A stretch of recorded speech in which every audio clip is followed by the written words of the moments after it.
Bienvenidos a este nuevo video que vamos a dedicarlo a los gráficos U. Como las demás herramientas, es una herramienta que se utiliza dentro del control estadístico de proceso.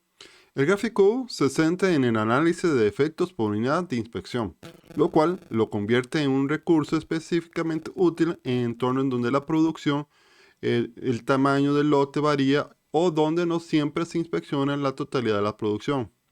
Con esto propósito claro, establezcamos los objetivos de este video.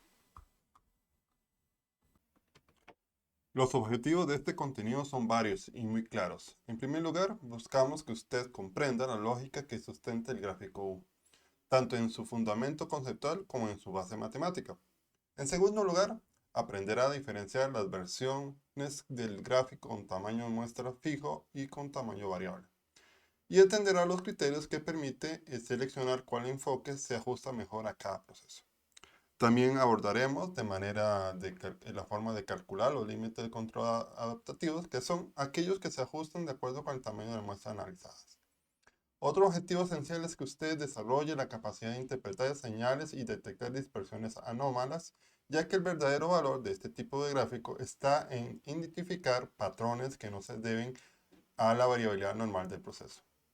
Finalmente, estudiaremos cómo relacionar el gráfico con otros gráficos de control, como los gráficos C, P y NP, y revisaremos las buenas prácticas del muestreo para maximizar la efectividad de su aplicación. Con estos objetivos en mente, precisamente iniciemos el desarrollo de este tema. Ahora que conocemos los objetivos de este contenido, pasemos a lo esencial. ¿Qué mide realmente el gráfico? El gráfico U se caracteriza por ser flexible, ya que mide la cantidad de defectos por unidad inspeccionada. Y no solamente la cantidad absoluta de los defectos, esto lo hace especialmente valioso en situaciones donde la producción diaria fluctúa, como ocurre en los procesos por lotes de distintos tamaños o cuando la inspección se realiza de manera parcial. Por ejemplo, imagine que en una línea de embotellado algún día se revisan 50 botellas y en el otro 120. El gráfico U permite normalizar los resultados dividiendo los efectos entre los números de unidades inspeccionadas, haciendo posible la comparación entre ambos escenarios. En otras palabras, lo que interesa aquí no es cuántos defectos aparecen en total, sino cuántos ocurren por cada unidad inspeccionada. Esta manera de medir aporta una perspectiva más justa y comparable entre las muestras con tamaños diferentes. Además, es importante recalcar que este enfoque se fundamenta en la estadística de distribución de probabilidades discretas, en particular la distribución de Poisson, la cual asumiremos como base a lo largo de la explicación. Para ubicarnos correctamente, comparemos el gráfico C y el gráfico U. A partir de este momento empezaremos a ver y hablar sobre dos tipos de gráficos que son muy relacionados, que es el gráfico C y el gráfico U. Ambas se utilizan para controlar defectos en procesos productivos, pero la difieren en su enfoque y en los supuestos que se utilizan. El gráfico C mide el conteo total de defectos en cada muestra. Aquí el tamaño de la muestra debe ser constante, lo que significa que todas las inspecciones deben abarcar la misma cantidad de unidades. Por esa razón, sus límites de control son horizontales. Permanecen constantes entre las diferentes observaciones y su interpretación suele ser directa porque trabajamos con conteos absolutos. En cambio, el gráfico U mide el número de efectos por unidad. Esta diferencia es crucial. Al normalizar los defectos entre el número de unidades inspeccionadas, se obtiene la tasa que permite comparar muestras de diferentes tamaños. Sus límites de control ya no son fijos, sino que se ajustan en función de cada tamaño de muestra, lo que aporta mayor flexibilidad para analizar procesos en los que la producción no es uniforme. Dicho es de otra forma, cuando se garantiza un tamaño de muestra constante, el gráfico C es suficiente y más sencillo de aplicar. Pero cuando la muestra varía en su número de unidades, como es en la inspección parcial de lotes de distintas magnitudes, El gráfico U se convierte en la herramienta adecuada, porque permite mantener la comparabilidad entre las muestras y la validez estadística de los resultados. En términos de estrategias de control, lo importante es seleccionar el gráfico correcto para el escenario que se enfrente en el proceso. Elegir mal la herramienta puede llevar a interpretaciones incorrectas y a decisiones equivocadas en cuanto a la estabilidad o mejora del proceso. Veamos a continuación los requisitos para su uso. Para explicar correctamente un gráfico U, es indispensable cumplir con ciertos requisitos estadísticos y prácticos. Estos requisitos aseguran que los resultados obtenidos reflejen de manera confiable la realidad del proceso. El primero de ellos es el conteo de defectos. La gráfico U fue diseñado para monitorear defectos individuales y no unidades disconformes. Esto significa que cada rayo, cada burbuja y cada mancha cuenta como un defecto, aun cuando provengan de una misma unidad. Si el objetivo fuera monitorear unidades completas rechazadas, la herramienta adecuada sería el gráfico P o NP y no la U. El segundo requisito es la independencia estadística. Los defectos deben ocurrir de forma aleatoria e independiente de unos de otros. En términos prácticos, esto implica que cada área de la unidad inspeccionada tenga la misma probabilidad de presentar un defecto. Por ejemplo, al analizar botellas de vidrio, cada sección de la superficie debería tener la misma oportunidad de mostrar una imperfección, sin que en defectos aumente o disminuya la probabilidad de que aparezcan otros en la misma pieza. Tercer requisito es que la distribución de los defectos siga aproximadamente una distribución de Poisson. Esta distribución se garantiza porque su medida y su varianza son teóricamente igual, como lo mencionamos en el video del gráfico C. En la práctica, cuando la varianza es mayor que la media, hablamos de una sobredispersión. Esto puede indicar que el modelo de Poisson no es adecuado y que deben considerarse alternativas, como la distribución binomial negativa. Entre estos tres requisitos, el conteo de defectos, independencia estadística y el ajuste de Poisson, son bases sobre la cual se construye un gráfico confiable. Ignorarlos podríamos llevar a errores de interpretación y, en consecuencia, a decisiones equivocadas en la gestión de procesos. Con estas condiciones aumentadas, iniciamos con el caso del tamaño fijo de construcción de un gráfico U. Pasemos ahora a la primera de las dos variantes del gráfico U, el gráfico U con tamaño de muestra fijo. En este caso, todas las muestras analizadas tienen el mismo número de unidades que fueron inspeccionadas. Esto significa que el valor de n permanece constante a lo largo del tiempo. Como consecuencia, los límites de control son horizontales y no cambian entre las muestras. Desde el punto de vista matemático, este gráfico es equivalente a tomar un gráfico C y dividir el número de defectos entre el tamaño de muestra constante.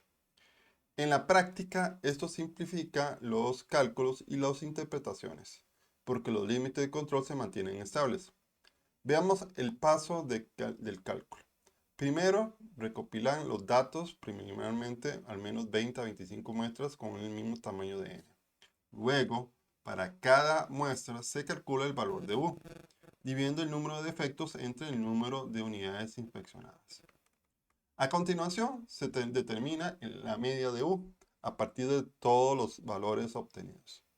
Y finalmente, se calculan los límites de control utilizando las fórmulas correspondientes. Si el límite inferior resulta negativo, obviamente se ajusta a un valor de 0, ya que no puede haber un número negativo de defectos. Aquí ustedes pueden observar ejemplos numéricos aplicados en un proceso de inspección de botellas de vidrio. Cada lote está compuesto por 50 botellas y cada lote se registra defectos como burbujas, rayas o manchas. Al calcular el número de defectos por unidad se obtiene una media de 0.20. Sé que se utiliza para establecer los límites de control. El gran ventaja de este enfoque es su simplicidad visual y matemática. Al mantener constante el tamaño de la muestra, los límites permanecen fijos y facilitan la detección de puntos fuera de control o patrones inusuales. Esto lo convierte en una herramienta ideal cuando el proceso de inspección siempre cubre la misma cantidad de unidades. Apliquemos ahora el procedimiento paso a paso para su cálculo. Compilan los datos. Ya mencionamos que por lo menos entre 20 a 25 muestras en el mismo tamaño de n. Luego, para cada muestra se calcula el valor de U y se divide el número de efectos entre el número de unidades inspeccionadas. A continuación, se determina la media de U a partir de los datos observados y finalmente se calcula los límites de control utilizando las fórmulas correspondientes. Si el límite inferior resulta negativo, hay que recordar que se ajusta a cero, ya que no se puede tener un valor negativo de defectos. Veamos un ejemplo numérico con un n fijo de consolidada ideal que ustedes pueden repasar en la diapositiva anterior. Veamos ahora un ejemplo aplicando los cálculos del límite fijo. Aquí, como puede ver en el ejemplo, estamos tratando un lote que está compuesto por 50 botellas. En cada lote se registran defectos por burbuja, rayas, manchas o en otros defectos. Al calcular el número de defectos por unidad, observamos que aquí está .20 como promedio de U. La gran ventaja de este enfoque, como mencionamos anteriormente, es que los límites se mantienen fijos. Por esto, los límites, al visualizar el gráfico, vemos que los límites superior e inferior se centran en .39 y .01. Recuerde que cuando el valor del límite inferior está cercano a 0 o por debajo de 0, es mejor ajustar el valor del límite inferior a 0. En nuestro caso de este ejemplo, vemos que el cálculo de la U promedio también queda en un valor de .20. Ahora veamos cómo el caso del gráfico cuando el tamaño de la muestra o el valor de n no se mantiene constante. Ahora abordaremos la segunda variante del gráfico U, el gráfico U con tamaño de muestras variables.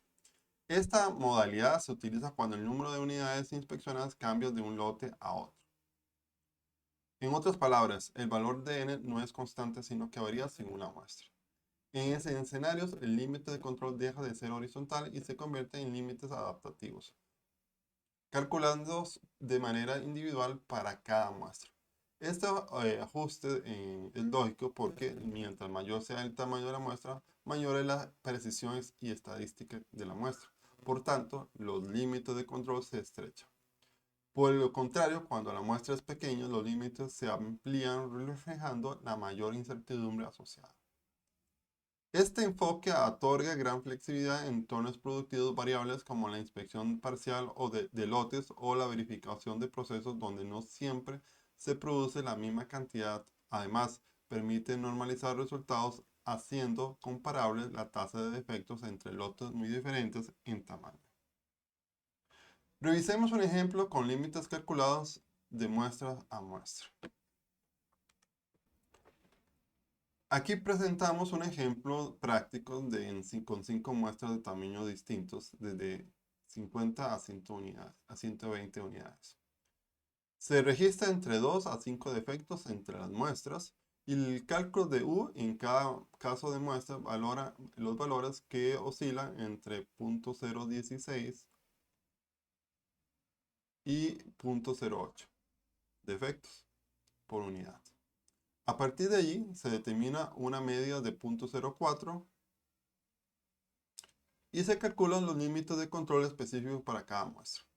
Note que en la muestra 3 con una n de 50 el límite inferior resultó negativo y por ello se ajusta a 0. El resultado global es que todas las muestras quedaron dentro de los límites, lo que indica un proceso bajo control estadístico. Este ejemplo ilustra cómo los límites se adaptan dinámicamente al tamaño de la muestra y cómo el gráfico U con tamaño variable ofrece una visión más realista cuando el entorno productivo no es uniforme. Ahora conversemos sobre algunos de los errores más comunes en la creación de este gráfico. Ahora es importante reconocer algunos errores frecuentes en la aplicación del gráfico U, ya que evitarlos asegura la validez de los análisis. El primero es la configuración entre cartas o gráfico C y el gráfico U. Muchas veces se utiliza un gráfico U con tamaño fijo cuando en realidad bastaría con aplicar con el gráfico C. Más sencilla y directa. Recuerda, si el tamaño de muestra no cambia, la carta C o gráfico C suele ser de mejor elección. Segundo error es el error de clasificación.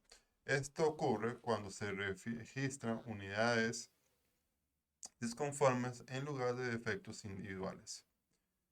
Este descuido distorsiona el análisis porque el gráfico U no fue diseñado para unidades completas, sino para defectos por unidad. Otro error frecuente es el de los límites negativos. En los cálculos, el límite inferior del control puede dar un valor menor que 0. En esos casos, es obligatorio ajustarlo a 0, porque en la realidad no puede existir un número negativo de defectos. Por último está la mezcla de categorías. Esto ocurre cuando se combinan defectos de naturaleza distinta con probabilidades diferentes de ocurrencia. Al hacerlo, se viola el supuesto de homogeneidad de la distribución de Poisson, que pierde precisión estadística. Un ejemplo sería mezclar defectos superficiales con defectos estructurales. Es un mismo análisis cuando en realidad deberían graficarse por separado. Reconocer y evitar estos errores no solo mejora la confiabilidad de los gráficos U, sino que también refuerza la capacidad del análisis para detectar patrones verdaderamente significativos en los procesos. Es momento de unas recomendaciones claves para maximizar la utilidad de los gráficos U. La primera de ellas es la de documentación rigurosa. Cada vez que se inspecciona un lote, debe quedar claramente registrado el tamaño de la muestra, es decir, el valor de n. Esta información es fundamental especialmente cuando el número de unidades varía entre muestras, porque de ello depende directamente los límites de control. La segunda recomendación es la estratificación de defectos. Si en un proceso existe una categoría de defectos que representa más del 20% de la media total, conviene analizarla en un gráfico separado. Esto aumenta la sensibilidad del análisis, porque permite identificar si este tipo de defectos en particular está dominado el comportamiento del proceso. En tercer aspecto es la revisión periódica de la dispersión. Al menos de forma trimestral, se debe evaluar si los datos continúan ajustándose a los supuestos estadísticos del gráfico o cartago. Si se detecta que la varianza empieza a superar significativamente la media, esto puede indicar una sobredispersión y la necesidad de utilizar modelos alternativos. En conjunto, estas buenas prácticas hacen que el gráfico U no sea simplemente un ejercicio estadístico, sino una herramienta robusta que refleja con fiabilidad la realidad del proceso productivo. Sigue estas recomendaciones fortalecen la capacidad de detectar desviaciones a tiempo y de implementar acciones correctivas con base a evidencia confiable. Finalmente, hemos llegado a la comparación rápida entre los diferentes gráficos de control de atributos. Esta síntesis es muy útil porque le permita a usted elegir la herramienta correcta según la naturaleza del proceso y el tipo de datos disponible. El gráfico P mide la fracción disconforme en una muestra y utiliza un tamaño variable de n. Un ejemplo sería calcular el porcentaje de tapas flojas en una botella. El gráfico NP mide el número de unidades disconformes y se aplica en tamaños fijos de muestra. Por ejemplo, el número de empaques rotos en cada lote de inspección. La carta C o gráfico C mide el número absoluto de defectos en una muestra de tamaño constante.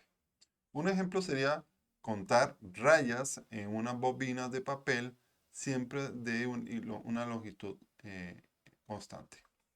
Y finalmente, el gráfico U mide los defectos por unidad y se utiliza cuando el tamaño de la muestra es variable. Un caso típico es contar burbujas por botella en lotes de diferentes tamaños. De esta comparación se desprende una conclusión clara. La selección del gráfico adecuado depende de dos factores principales: el tipo de métrica que se requiere analizar, defectos individuales o unidades disconformes, y la constancia o variabilidad del tamaño de la muestra. Con esto concluimos el tema de los gráficos zoom y hemos revisado su fundamento, su variación, los requisitos de aplicación, errores comunes y las mejoras prácticas para su aplicación. El siguiente paso será profundizar en los temas de planes de muestreo por atributos, un tema que complementa de forma natural el uso de estos gráficos y que nos permitirán abordar y aceptar lotes de un enfoque estadístico amplio.